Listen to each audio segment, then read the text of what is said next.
Malaquias 3, a partir do verso de número 13.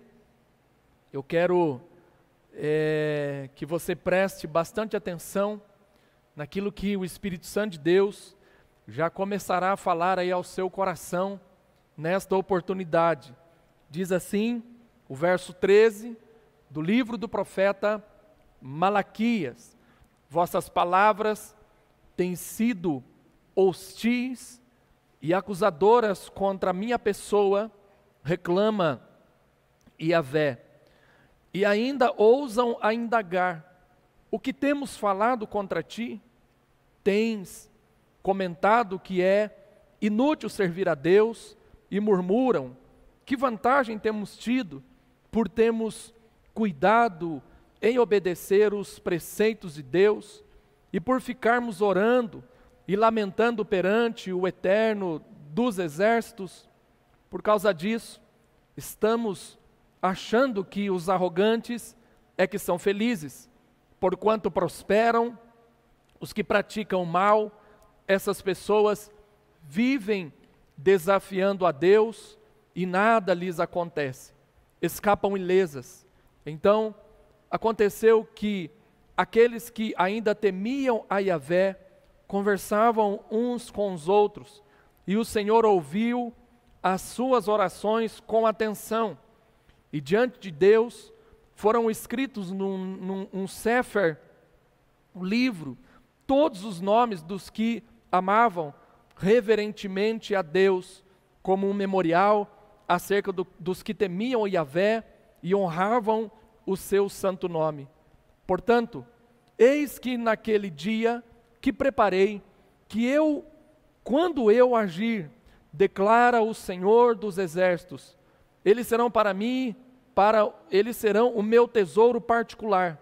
Eu terei compaixão deles, como um pai tem compaixão do filho que obedece. Então vereis outra vez a enorme diferença entre o tzadik justo e o rachá maldoso, entre o que serve a Deus e os que não o servem. Deus poderoso, nós ainda estamos diante de Tua santidade nesta manhã, Pai. E nesse momento em que nós vamos ouvir a Tua voz, o desejo do meu coração é que o Senhor fale exatamente aquilo que se encontra no Teu. Eu te peço mais uma vez, com humildade diante de Ti, ó Todo-Poderoso dos Exércitos, que o Senhor abra a mente, o entendimento, os olhos, para que todos os que estão conosco nesta manhã e aqueles que ainda irão ver esta mensagem possam compreender que de fato é importante e vale a pena servir ao Senhor. Que nesta hora os Teus santos anjos se acampem ao redor de todos os lares e que o Senhor fale conosco, que eu diminua, que o Senhor cresça, esse lugar é Teu. Tudo aqui foi preparado com carinho para que o Senhor pudesse manifestar a Sua glória no meio do Seu povo, nesses dias tão difíceis em que nós precisamos ouvir a Tua doce voz. Essa é minha oração agradecida, em nome de Cristo Jesus, amém e amém. Amém, meus queridos? Vamos lá, em nome de Jesus. Nós estamos falando nesses dias, hoje é o terceiro domingo em que eu estou ministrando esta mensagem em Malaquias capítulo 3, a partir do versículo de número 13. E o tema da mensagem é exatamente esse: tudo será resolvido naquele dia. A base para esse tema eu extraí do verso de número 17, onde o texto sagrado diz: portanto, eis que naquele dia que prepararei, quando eu agir. Então haverá um dia em que Deus vai agir em favor de sua igreja, em favor de nossa vida. E o desejo do meu coração é que Deus possa agir em sua vida, não apenas naquele dia, mas que hoje seja o dia em que Deus vai agir em sua vida. Então, dando sequência à mensagem que nós já iniciamos há 3 semanas atrás, o texto apresenta 2 tipos de pessoas, o maldoso ímpio e o justo piedoso, e nós estamos falando acerca disso. A relação entre eles se diferem, uns obedecem a Deus, outros decidem no seu coração maldoso, por conta de sua impiedade, escarnecer a respeito do nosso Deus. E aí então Deus levanta o profeta Malaquias, desde o capítulo 1, ele vem fazendo esse dualismo, ele vem trabalhando esses aspectos, mas nós não vamos nos aprofundar nessas outras temáticas. Eu quero apenas mostrar para vocês que Malaquias, ele separa o capítulo 3, principalmente os últimos versículos, para mostrar que tudo será resolvido naquele dia. As sentenças finais separarão os perversos dos justos. É a mesma situação que Jesus vai declarar quando ele diz que o joio só será separado do trigo naquele dia. Porque se você tentar arrancar nesse momento, ambos poderão morrer. Então, para evitar esse tipo de situação, Deus permite que eles caminhem juntos, que eles se apresentem juntos, mas haverá um dia em que tudo será resolvido, serão separados. Então agora os perversos, que prosperam, que escapam, que parecem ser felizes, eles vão levando a vida do jeito que eles mesmo entendem, mas como eles ficarão no dia do juízo? Essa sempre deve ser a pergunta que precisa nortear a nossa mente, que precisa entrar no nosso coração, como as coisas irão se resolver, como elas irão se desenrolar, qual será o momento final. Então agora o justo pode até mesmo ser afligido, nesse momento o justo pode até mesmo passar por muitas aflições,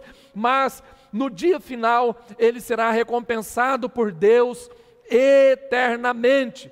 Nós estamos vivendo aí esses dias difíceis, de pandemia, muitas mortes, pessoas que nós conhecemos, outras não. Nós perdemos esta semana o irmão Lázaro, e quando você olha para a história daquele homem, quantas promessas Deus tinha para ele, e parece que tudo foi interceptado mediante essa circunstância do Covid-19, e alguns até mesmo falam um monte de bobagem, mas nós temos que entender que é um momento de Deus, o tempo de Deus para a vida do nosso irmão chegou. Ontem, acompanhando uma live de um pastor amigo meu lá em Itapetininga, morreu, o diácono Marcelo, e seu pai saiu do hospital, e o testemunho que o pai, o presbítero Carlinhos, estava dando ontem, arrancou lágrimas dos meus olhos. A fé daquele homem, a sua esposa, a diaconisa Eliane, do lado dele ali, ela até chora, porque a mulher é mais sensível, parece que é mais duro, mas contando a narrativa do filho, e sem nenhuma mágoa no seu coração, entendendo que as coisas se resolvem lá na eternidade, entendendo que chegou o tempo, embora muito difícil para aquela família, mas a fé, a convicção de que Deus está no controle de todas as coisas, o pai vai em frente à câmera e agradece a todos os irmãos que estiveram orando, a igreja, sem nenhuma revolta no coração, porque não são melhores do que as demais pessoas, mas entenderam a soberania de Deus, o projeto de Deus.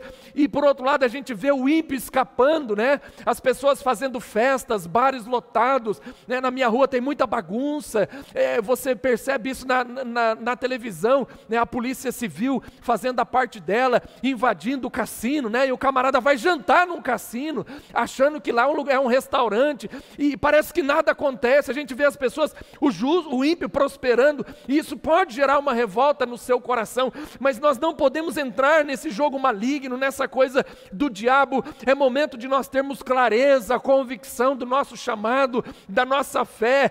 Ontem morreu um pastor de nossa igreja lá em Ubiratã, e o testemunho, a esposa de um apóstolo, meu amigo, ontem a situação do coitado se agravou, ele foi entubado, está na UTI entre a vida e a morte. A esposa mandou mensagem em nosso grupo, de cuidado pastoral, e ela falou: por favor, orem pelo meu marido, a situação dele ficou feia, e nós mandamos oração ali. Mas a gente percebe a diferença dos que temem a Deus e dos que não temem a Deus. Nós percebemos essa situação que nós estamos vivendo nos dias de hoje, e isso traz angústia, desespero. Por que o ímpio escapa? escapa e por que o justo está sendo ceifado. Esse pode ser o seu questionamento, pode ser que isso não seja a sua realidade hoje, mas Deus nos livre de que a enfermidade chegue em nossa casa, com familiares, e eles sejam recolhidos por conta dessa doença maligna. É um trauma terrível, incurável, né? Eu conversei com um pastor que perdeu o seu irmão, e ele o tempo todo ele fala: Ricardo, como está difícil entender isso. Se fosse um outro tipo de doença, mas um negócio que surge do nada e mata o meu irmão, e agora não tem mais a presença dele aqui conosco. São situações que nos levam à indagação, mas nós precisamos ter em nossa mente e no nosso coração, meus amados irmãos, que tudo está no controle de Deus, nada escapa dos olhos do Senhor. Os olhos do Senhor repousam, estão atentos. Deus está olhando para você nesta manhã, Deus está olhando para a sua família, Deus está olhando para o nosso coração. Então é importante que você e eu não percamos o equilíbrio. É importante que essa gama de informações ruins não invada o nosso coração a ponto de nos paralisar de medo, de ansiedade, de culpa, seja qualquer tipo de situação terrível. E aí eu disse que o maldoso perverso, ele desafia a Deus e aparentemente sai ileso, e é uma verdade. Também eu disse na semana passada que o justo piedoso, mesmo na adversidade, ele permanece fiel. Mas nesta manhã, eu quero liberar uma palavra sobre o seu coração, dizendo que existe uma recompensa aguardando o justo piedoso. Amém? Vamos dizer juntos, você aí na sua casa, né? Você pode até ficar com vergonha, mas não tem problema não. Vamos lá. Existe uma recompensa aguardando o justo piedoso. Amém? Pode falar aí para o seu parente, para o seu amigo. Existe uma recompensa para você. Meu amigo, se você estiver com vergonha aí do seu cônjuge, né, o trem está feio para o seu lado, né? Então não pode ter vergonha não.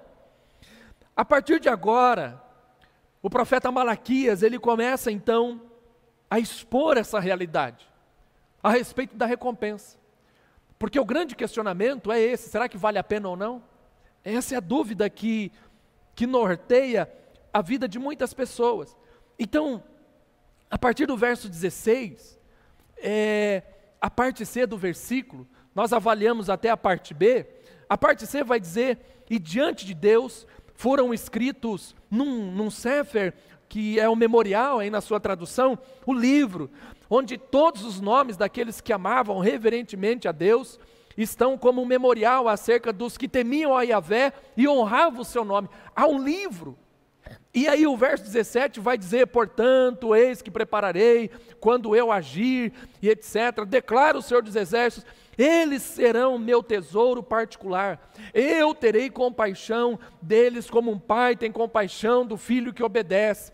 E aí no verso 18 ele vai dizer: então vereis outra vez a enorme diferença entre o tzadik justo e o rachá maldoso, entre os que servem a Deus e os que não servem. O texto vai dizer a respeito dessa realidade que está guardada a partir do verso C a partir da parte C do verso 16. Então logo quando ele declara isso, eu tenho a percepção clara de que os olhos de Deus permanecem sobre nós 24 horas por dia. Os olhos de Deus estão sobre os bons e sobre os maus. É importante você perceber isso, que os olhos de Deus estão tanto quanto voltados para o justo, piedoso, quanto ao ímpio maligno, ao maldoso. Os olhos de Deus estão sobre todos os homens. Outra coisa interessante: ninguém escapa dos olhos do Senhor, ninguém escapa de Deus. Deus está atento e vê e percebe tudo o que passa entre nós.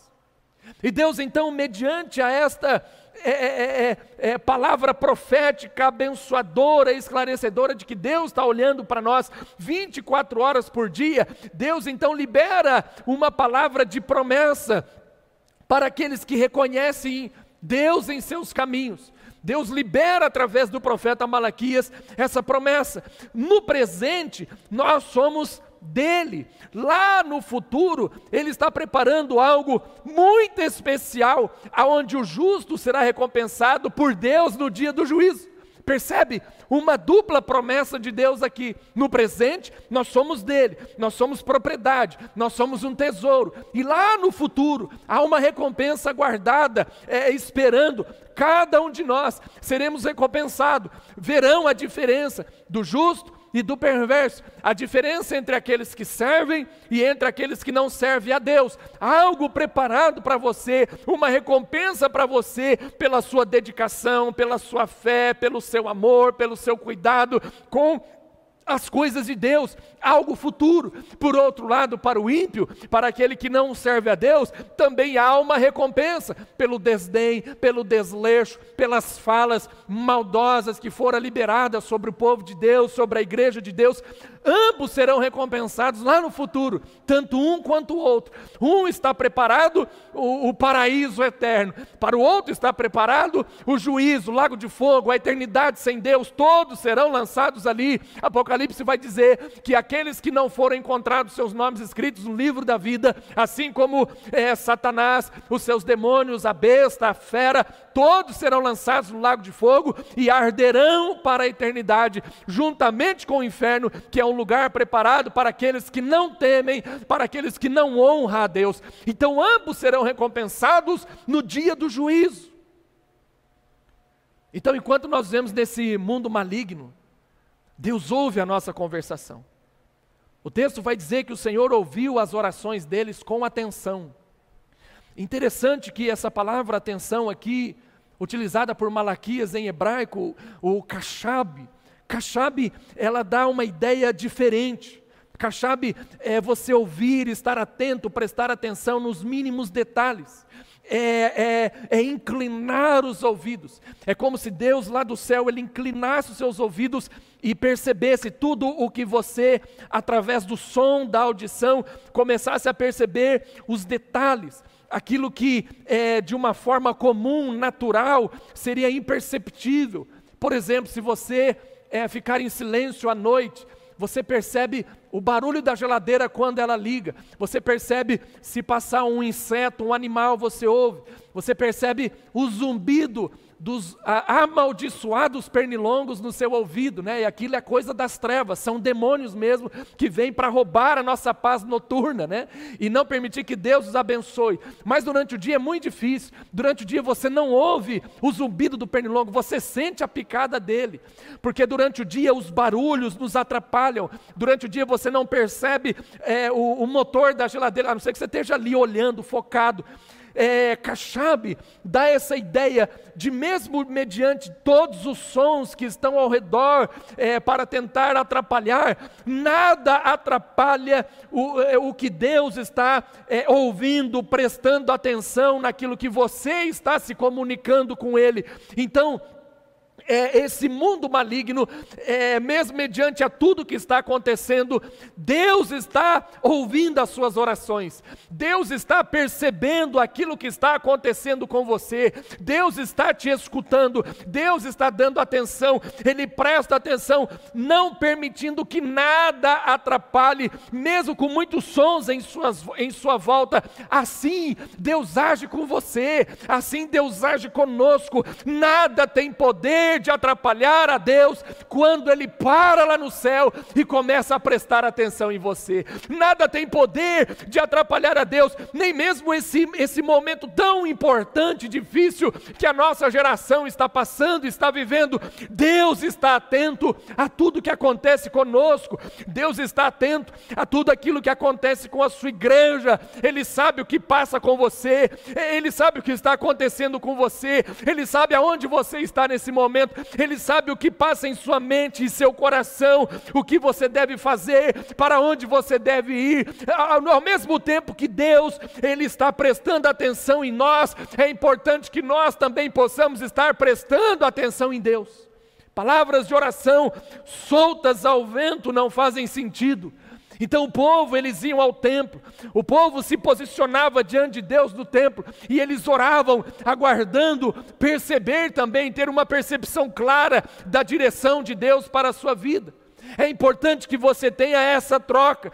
Ao mesmo tempo que Deus está atento, você também deve estar atento ao que Deus está fazendo em sua vida nesse momento, ao que Deus está fazendo em seu lar, no seu trabalho, em todas as situações que nós estamos vivendo. Que coisa tremenda, meus irmãos.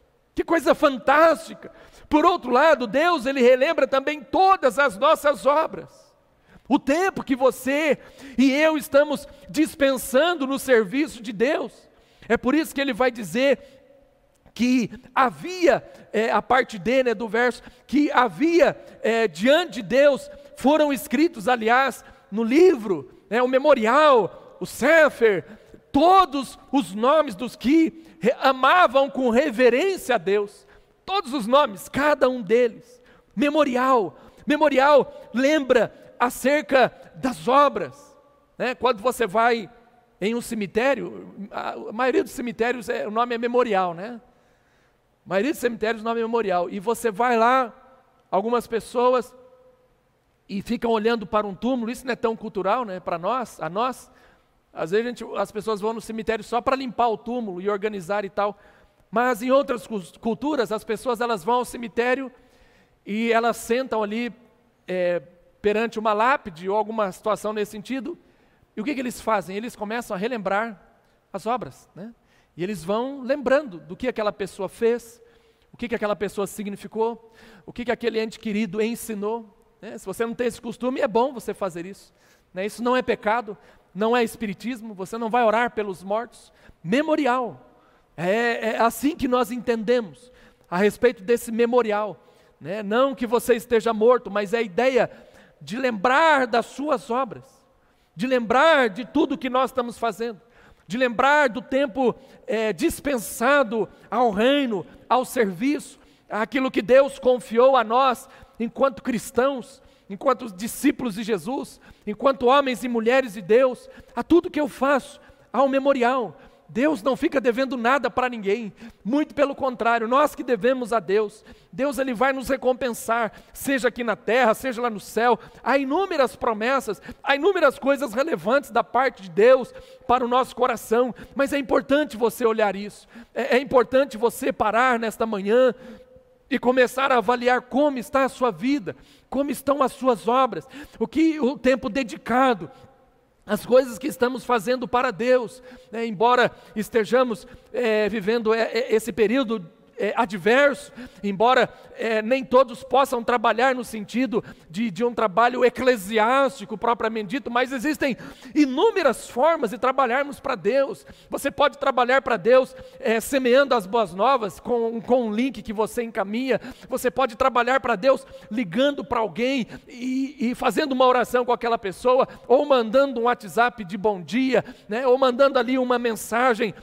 declarando o seu desejo para que aquela pessoa seja abençoada, para que aquela pessoa tenha um dia especial e etc. É tão gostoso, né? Você poder fazer isso. Memorial, o que você está fazendo para Deus. Não é tempo de críticas, não é tempo de perdermos tempo com palavras e blasfêmias, não é tempo de perdermos tempo em conflitos uns para com os outros. É tempo de unir, é tempo da igreja unir as forças, é tempo da igreja arregaçar as mangas e de alguma maneira trabalhar para Deus, de alguma forma fazer alguma coisa para Deus. Então é importante, porque há um memorial diante dele. Esse tempo que nós estamos vivendo de dificuldade, de readaptações, reorganização em nossa vida espiritual, profissional, familiar, em tantas áreas que nós fomos atingidos, meus irmãos, não é tempo também de não fazermos nada.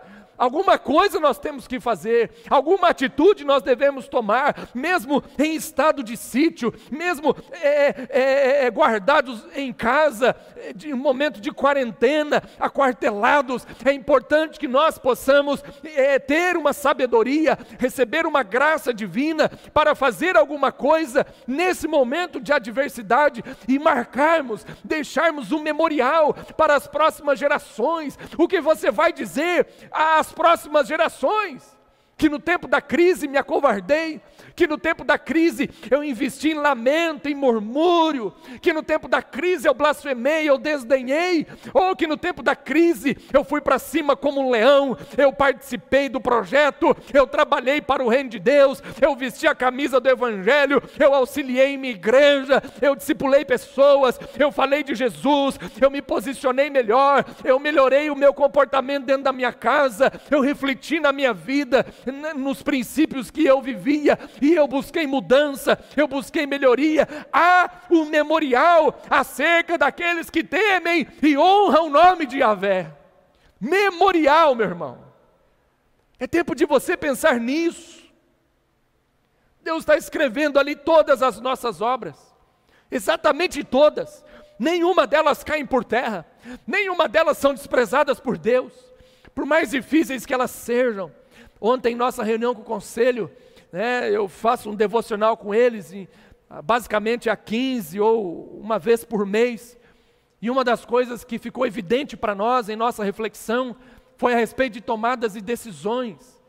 Todo líder, todo cristão, ele tem que tomar uma decisão, seja ela boa ou seja ela ruim. É importante que nesse tempo a gente tome uma decisão, entende? Se a decisão for ruim, você não vai ser condenado pelo fato da decisão, de você ter tomado a decisão. Você vai ser julgado pelas pessoas porque a decisão foi ruim.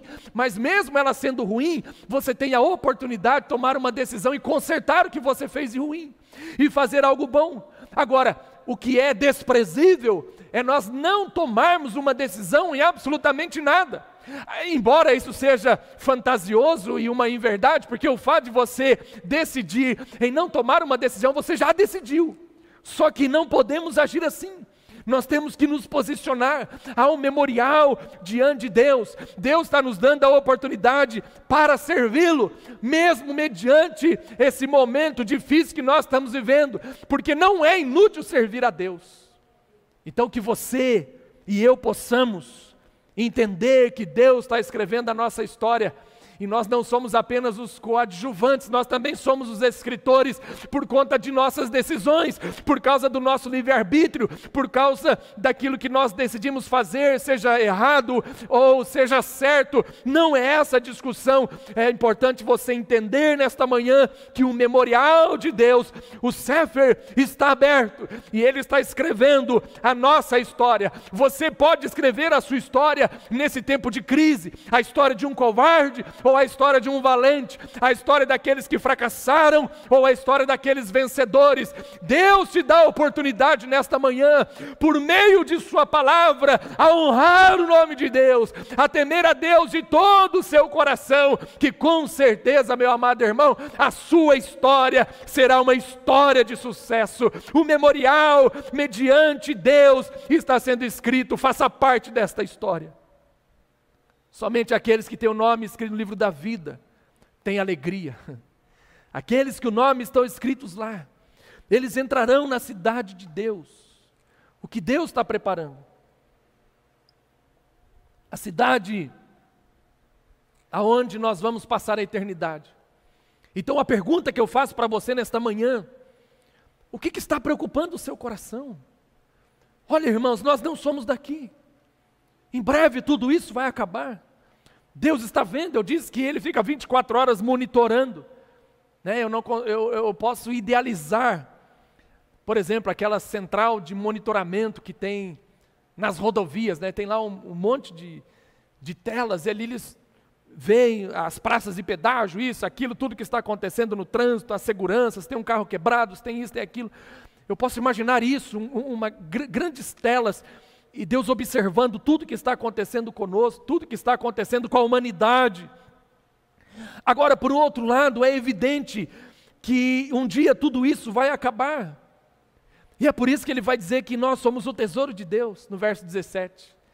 Interessante essa expressão: portanto, eis que naquele dia que preparei, quando eu agir, declara Adonai de Sabaote, eles serão o meu tesouro particular. Então aqui Deus está falando de recompensa, aqui Deus está falando de graça, no dia do juízo. Você é o tesouro de Deus, nós somos a herança, a menina dos olhos do Senhor. A igreja, ela é a menina dos olhos de Deus, nós somos o povo de Deus, Deus sente prazer em nos ter como filhos. É gostoso, né? Você que tem experiência de ser pai, como é bom você ser pai, né? Pelo menos eu amo ser pai, eu tenho isso. Outro dia conversando com nossos discipuladores, o presbítero João Marcelo e aquele, eu disse para eles, olha, eu amo ser pai, eu acho que eu nasci para isso, eu gosto desse negócio, é claro que eu não sou perfeito, não é nada disso não, mas eu tenho prazer em ver o desenvolvimento, como que cresce, né, o momento de repreensão, o momento de disciplina, o momento de dar mimos e dar presentes e etc, é um negócio gostoso. Então eu consigo entender essa ideia de Deus, quando Ele vai dizer que nós somos um tesouro particular, nós somos reservados, Deus na qualidade de Pai, e ele declara isso na parte C, na parte B do verso 17, quando Ele mesmo vai dizer a respeito de que Deus iria nos poupar, que Ele teria compaixão de nós, e lá no verso 17, você pode ver aí na sua Bíblia, eu terei compaixão deles como um pai tem compaixão do filho que obedece. É claro que quando o filho desobedece é peia, né? É repreensão, é correção, é disciplina, não queremos que eles se percam, mas não há prazer em correção, não sentimos prazer nisso, mas é obrigatório, precisamos fazer assim. Deus também não tem prazer em corrigir, mas Ele tem compaixão, Ele corrige por causa disso, porque Ele nos ama. Entende? Ele cuida de nós, Ele tem prazer em nos ter como filho, Ele não sente prazer na hora da punição, porque deve doer no coração de Deus, deve fazer mal a Deus nesse momento que Ele tem que nos punir, mas Ele vai fazer isso, para que nós não nos percamos no meio do caminho, para que nós não venhamos a nos desviar e fugir do projeto, do propósito de Deus. Então é por isso que Ele vai dizer que Ele tem compaixão, seremos poupados de toda dor, seremos poupados de toda lágrima, seremos poupados de todo sofrimento, do luto, da morte, além de termos Deus, Yahvé, que Ele é o nosso Pai, o Senhor é aquele que cuida de nós, é Ele que vai conduzir a nossa vida. Quando nós estamos em conexão com Ele, quando nós amamos, quando nós o respeitamos, quando nós o honramos, e aí então, meu irmão, nós vamos perceber diante disso a grande diferença, e essa é a grande pegada, a grande jogada de Malaquias, quando ele responde aquela pergunta que nós vamos ver lá no final, a diferença entre o maldoso e o justo, né, entre o ímpio e o justo piedoso. E o texto lá vai dizer, então vereis outra vez. Eu gosto dessa expressão outra vez, porque significa que a diferença ela é visível nos dias de hoje. Significa que a diferença ela é perceptível. Todos sabem quem é o ímpio maldoso e quem é o justo piedoso. Todos sabem isso. Agora, vai ver de novo. Será exposto. E aqui eu posso abrir um parêntese e poder idealizar essa exposição diante daquele memorial, diante daquele sefer, diante daquele livro, aonde está registrado as obras, e ali Deus vai expor.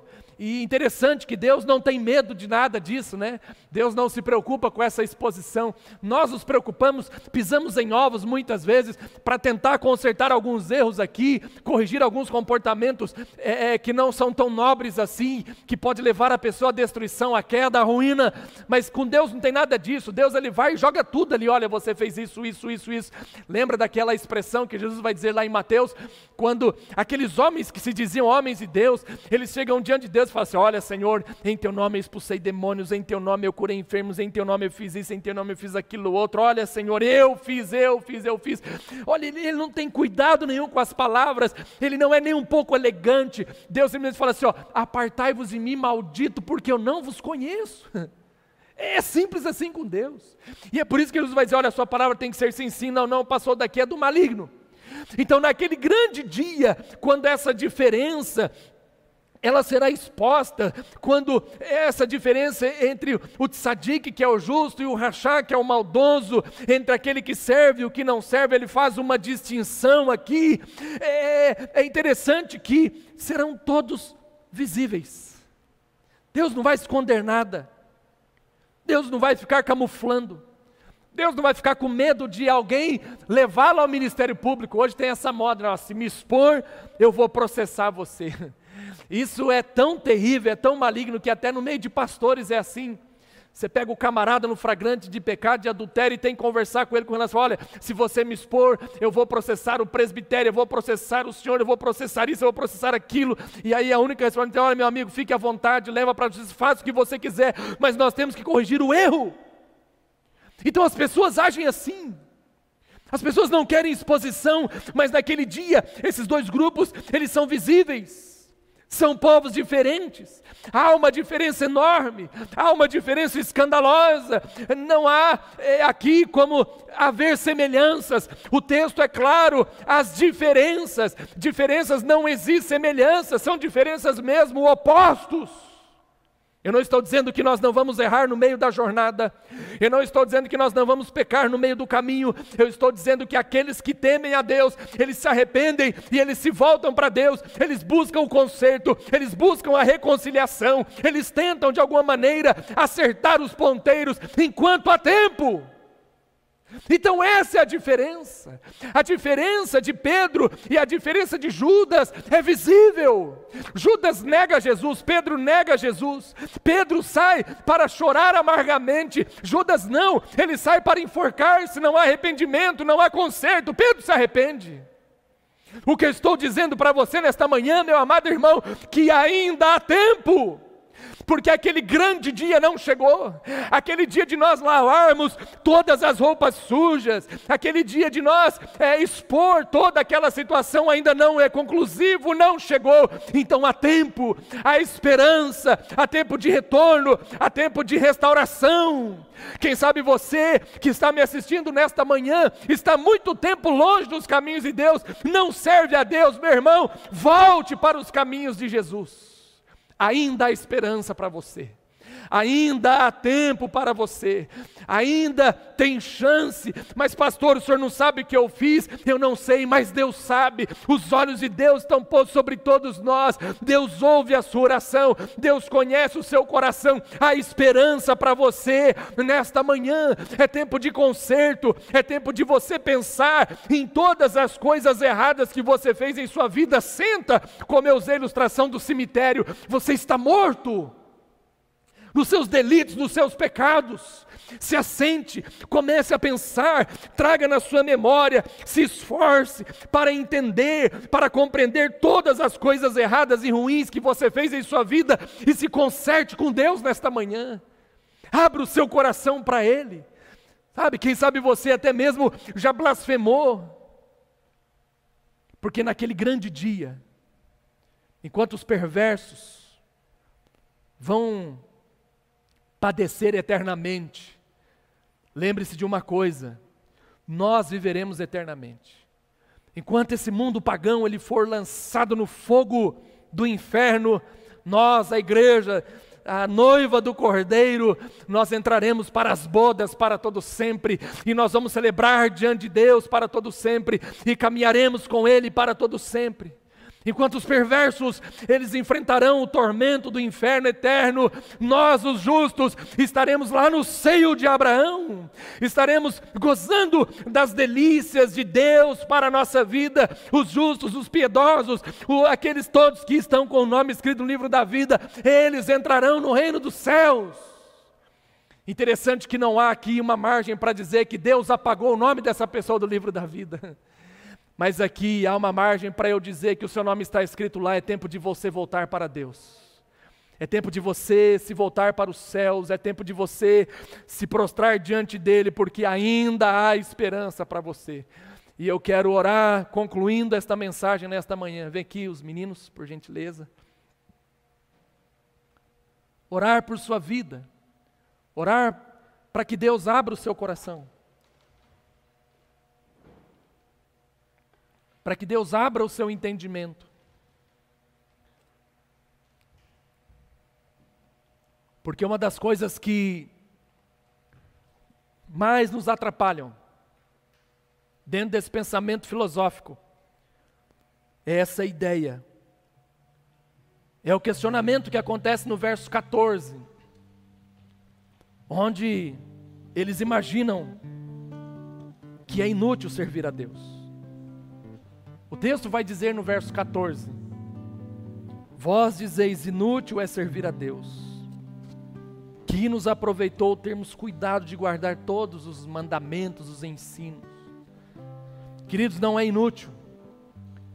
Essa resposta, ela vem no verso de número 18. Quando Malaquias vai dizer, então vereis outra vez a diferença entre o justo e o perverso, entre o que serve e o que não serve a Deus. A resposta veio. Deus não os deixou sem uma resposta. Deus não os deixou sem uma palavra de esperança.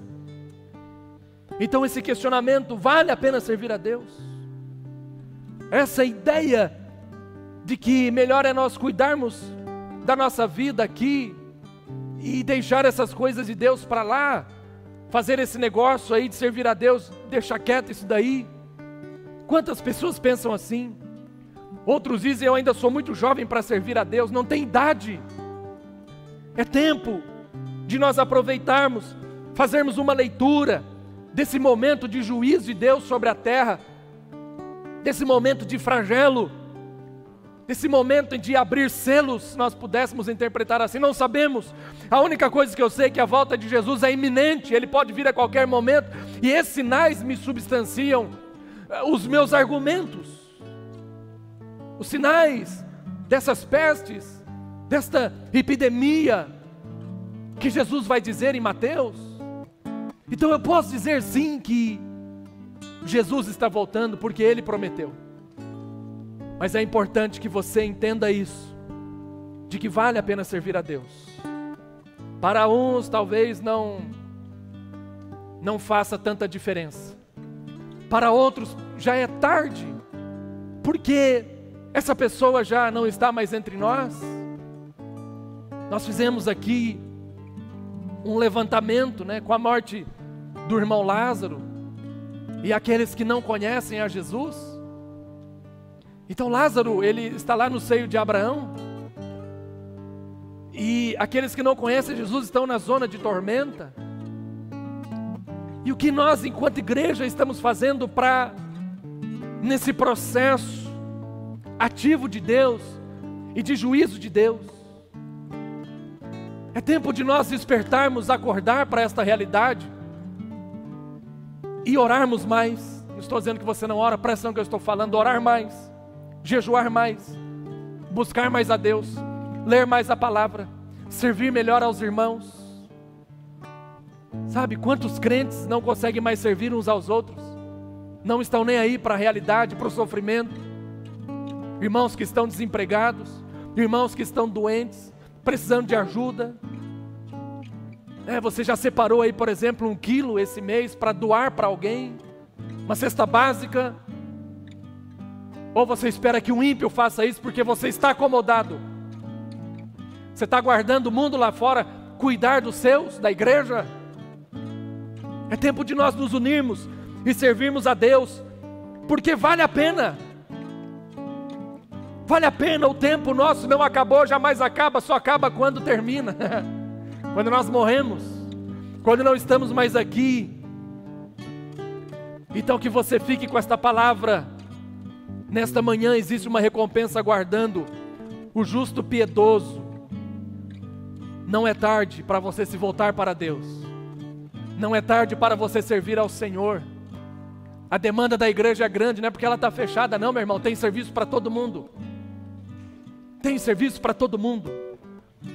Você que é um cristão mais maduro, pegue alguém para discipular, caminhe com essa pessoa, ensina a palavra, converse, abra o coração, se exponham. É tempo de nós servirmos a Deus, porque naquele grande dia, todos verão a diferença entre os que servem e os que não servem a Deus. Que a diferença do seu serviço seja clara e evidente, não somente aqui, mas também diante de Deus. Nós vamos orar, coloque a mão sobre o seu coração. Não existe nada melhor. Aleluia. Do que ser amigo Abra o seu coração. de Deus. para esse grande amigo. Caminhar seguro na luz. Abra sua mente para esse grande amigo nesta manhã. Desfrutar do seu amor. E renove a sua aliança com Ele. Ter a paz. Quem sabe você no seu lar está com a sua família. Dê as mãos uns aos outros e renove a sua aliança com Ele. É manhã de quebrantamento. É manhã de juízo. Libere uma palavra de amor a Deus.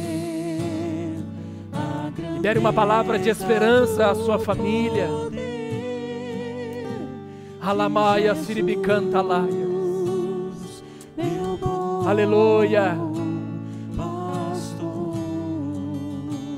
Senhor, em nome de Jesus, estamos aqui diante de Tua presença nesta manhã, Pai, com o nosso coração alegre, cheio de esperança, porque há uma recompensa guardada no tempo presente e no tempo futuro. A sua recompensa, ela é atemporal, e o nosso coração se alegra em Ti, porque nós entendemos nesse dia que os Teus olhos estão sobre todos nós. Os Teus olhos estão sobre os justos e sobre os ímpios. Os Teus olhos estão sobre aqueles que estão afastados e aqueles que estão caminhando com o Senhor. E nessa primeira oração eu quero Te pedir, Pai, por aqueles que se afastaram de Ti. Eu quero Te pedir, ó Deus, até mesmo por aqueles que nunca se achegaram diante do Senhor. Há um memorial, e esse memorial ainda não foi encerrado. O livro não foi fechado, a igreja faz-se presente na terra. O grande dia do arrebatamento ainda não chegou, embora isso para muitos sejam tolice, mas Deus, para aqueles que abriram a mente e o coração para o Evangelho, que nesta manhã o Senhor os receba diante do trono de Tua graça. Tantos que se consertam com o Senhor, e eu não sei o alcance, a dimensão desta mensagem, mas eu sei que ela não está mais presa dentro desta igreja aqui do Rio Pequeno. Ela está alcançando dimensões jamais vistas e imagináveis. Ela pode romper com a barreira do som e chegar em muitos lugares onde existem pessoas desesperadas, aflitas, sofrendo, pensando que não há esperança, mas há. O Senhor é a nossa esperança, Jesus é a esperança para esse mundo perdido, para esse mundo pandêmico, para esse mundo doente. E que o Senhor receba esta pessoa agora, Pai, que entendeu que ainda há chance a ela. Receba diante de Tuas mãos. Escreve o nome dela no livro da vida. E que a partir de hoje o memorial seja diferenciado. Eu sei que eles irão pecar, isso já está previsto. Mas Jesus morreu e o sangue de Cristo nos purifica de todo pecado. Perdoa os seus pecados. Escreva o nome dessa pessoa no livro da vida e dá a ela força, capacidade. Envie pessoas, ainda que não seja em nosso meio, mas envie pessoas, ó Pai, para ajudá-la no meio desse processo de caminhar com o Senhor, de servir ao Senhor, de fazer a diferença nesse mundo perdido. Senhor, agora eu também oro por aqueles que são justificados, são piedosos e que caminham contigo, mesmo diante de tanta dificuldade, de tanto sofrimento. Pai, eu te peço que o Senhor abençoe esse lar, que o Senhor abençoe esta família que está padecendo, que está sofrendo, que está enfrentando problemas diversos, problemas na vida conjugal, problemas no relacionamento familiar, problemas com os filhos, problemas, ó Pai querido, das mais diversas ordens, financeiros, emocionais, espirituais. Meu Deus, o Senhor está observando, o Senhor está vendo, e o Senhor disse em Tua palavra que nós somos um tesouro particular, um tesouro especial ao Senhor, Pai. E na qualidade de filho, eu rogo por Sua compaixão em todos os lares que estão nos acompanhando nesta manhã. Eu rogo por Sua misericórdia e que o Senhor continue escrevendo, ó Pai querido, a nossa história nesse livro, a nossa história, Pai, diante do Senhor, uma história abençoada, uma história vencedora. Senhor, que nesta manhã o Senhor entre nos hospitais, Senhor, que nesta manhã o Senhor traga cura sobre os enfermos, não apenas o Covid-19, porque é a realidade que nós estamos vivendo, mas todos aqueles que estão sofrendo, que estão preocupados, que estão desesperados, que estão vivendo crises terríveis, passando fome. Quantos crentes, ó Pai, estão passando fome nesta manhã? Tenha misericórdia, e que a Tua igreja seja uma mão estendida, o braço do Senhor alcançando essas vidas, estas famílias. Quantos crentes já não têm mais essa fé, e essa esperança, e essa convicção de servir ao Senhor, e o quanto isso é importante. Estão como aqueles maldosos, que questionam se de fato vale a pena te servir, andar vestido num pano de saco, lamentando diante do Senhor. Meu Deus, vale a pena. Oh, aleluia, vale a pena, vale a pena, vale a pena, meu irmão, vale a pena. Vale a pena você gastar o seu tempo, vale a pena você dedicar a sua saúde, vale a pena, vale a pena, vale a pena. Tudo será resolvido naquele dia. Deus vai continuar cuidando do seu lar, Deus vai continuar cuidando de você. Ainda que tenhamos que acumular algumas percas, mas vale a pena servir ao Senhor, vale a pena, vale a pena. Não permita que o diabo, que os demônios liberem essa palavra de maldição sobre o seu coração, dizendo que é inútil. Não é, é útil, é útil, é útil. É vida. É vida estar diante de Deus, é saúde para nossa alma, ouvir a palavra, trabalhar, servir, dedicar os nossos dias. Que o Senhor abençoe o seu lar, que o Senhor abençoe a sua vida, que o Senhor abençoe a sua família, que o Senhor abençoe a sua profissão, que o Senhor abençoe seu futuro, que o Senhor abençoe seus sonhos, que Ele continue escrevendo a sua história, que o memorial continue sendo escrito de uma forma abençoadora. E quando você cair, e quando você pecar, lembre-se, há um Jesus que te ama, há um Jesus que preserva a sua vida. Basta você voltar-se para Deus.